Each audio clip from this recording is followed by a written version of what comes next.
Hello বন্ধুরা, আজ আমি আর বাবা চলে এসেছি আমাদের ঘেরের পুকুর থেকে শাপলা ফুল তোলার জন্য। বেশি শাপলা হয়নি এখানে, পুকুরের কোণে অল্প কয়েকটাই শাপলা হয়েছিল। প্রথম শাপলাটা তুলতেই দেখলাম এত লম্বা হয়েছে শাপলাগুলো।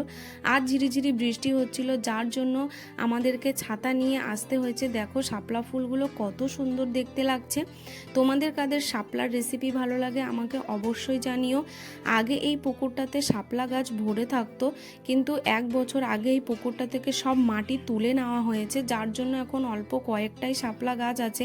আর এখন তো বৃষ্টির জন্য পুকুরের জলও অনেক বেশি, চাইলেও নামা যাবে না। তার জন্য এখন বাবা আকর্ষির সাহায্যে সব শাপলাগুলোকে তুলে নিচ্ছে। দেখতে দেখতে বাবা সব শাপলা প্রায় তুলেই ফেলেছে। এখন দেখো আমাদের শাপলা তোলা প্রায় কমপ্লিট হয়ে গেছে। আর এগুলো এতটাই লম্বা ছিল যে আমাকে গলায় জড়িয়ে নিতে হয়েছে। তো আজকে ভিডিওটা এই পর্যন্তই, দেখা হবে পরের ভিডিওতে।